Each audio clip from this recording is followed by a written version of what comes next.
Hey, welcome to KWI On the Couch. Today we're joined by Colton Fleming, hailing from New Jersey. Colton, thanks for joining us today. Thank you for having me. I appreciate it.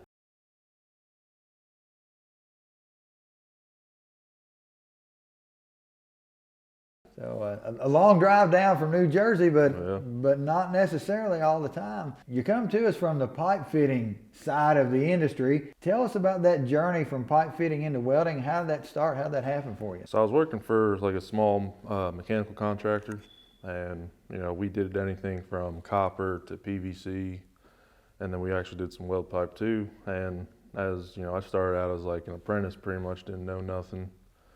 Worked my way up to where I started helping the welders prepare the joints and stuff like that, cleaning them for them, and kind of realized like, man, this stuff's pretty cool. They make some pretty good money too. And then we did a little bit of welding. I got the opportunity to weld with like some 60-10 rod, but nothing. There's no code welding or nothing like that. But that's pretty much when I was first like introduced to it, and I wanted to get more in depth with it. Yeah. So that's why I decided to come to KWI. So you came to KWI as a student. Tell us about your biggest challenge as a student at KWI.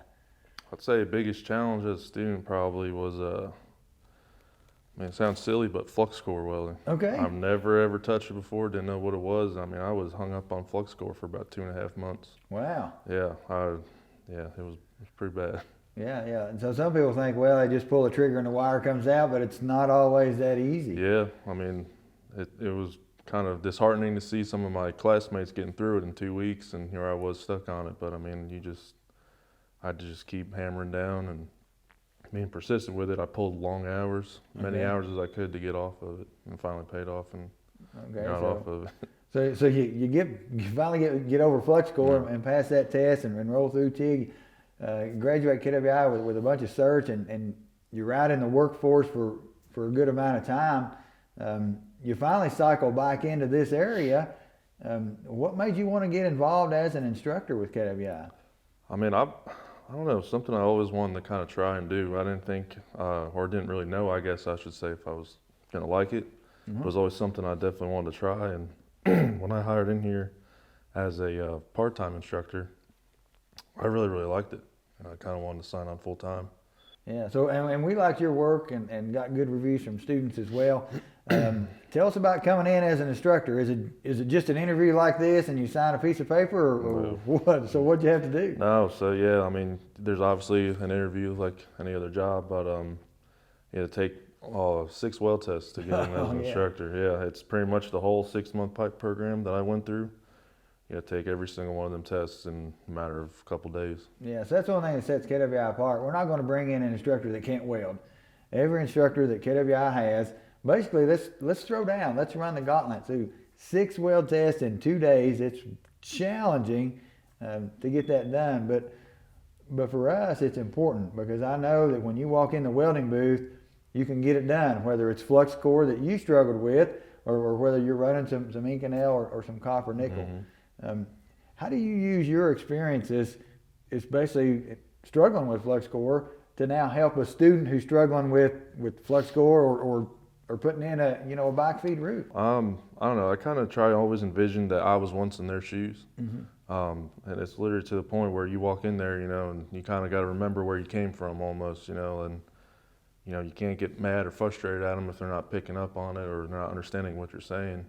You just got to be patient with them, and over time it will come. And sometimes it takes you going into their booth every 5 minutes, checking on them, making sure they're doing what you're telling them. Yeah.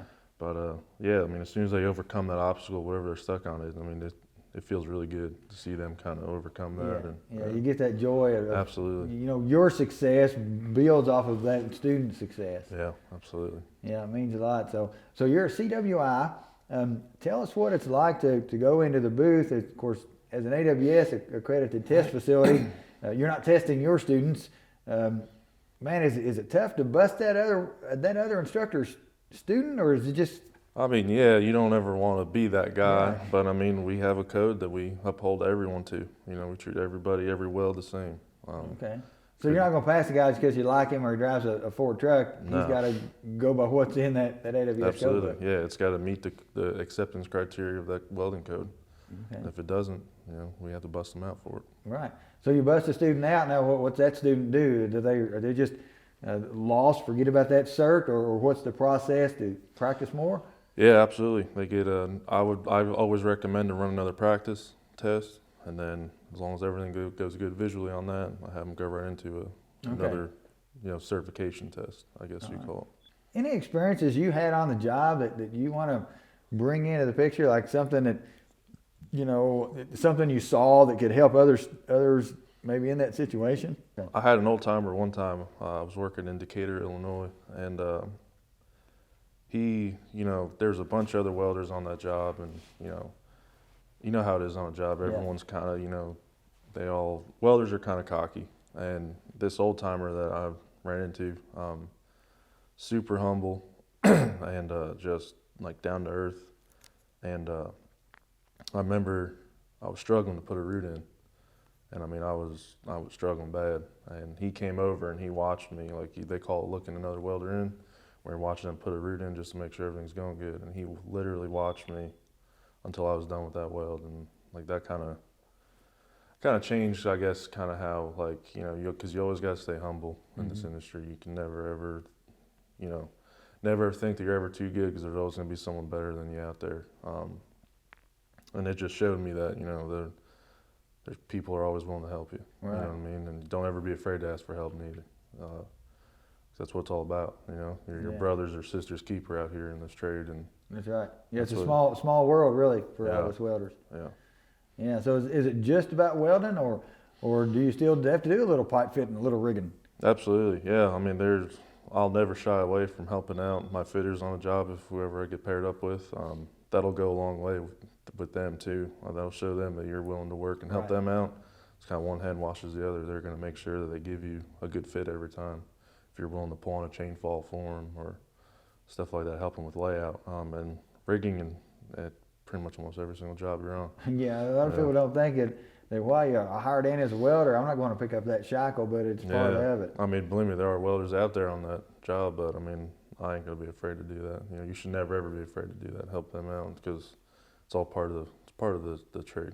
Right now, looking at some of your students that may want to come back to be a welding instructor at the high school they went to in whatever state they were from, or maybe come back to here to KWI, what kind of advice would you give them in those first few years that's going to help them bring knowledge back into the welding booth? There's a saying I like to say is just be like a sponge. Absorb everything you possibly can from anybody. Good lessons, bad lessons, you know, good advice, bad advice, you know. Take it all in, observe everything, watch and learn, and don't ever be afraid to ask questions. There you go. I like that. Well, you heard it here. Don't be afraid to ask questions. If you like what you saw, ask some questions. DM us, check us out. Check out our YouTube videos. Visit KWI.us, take a virtual tour. Sign up for us. You've been watching KWI On the Couch with Ashley and Colton.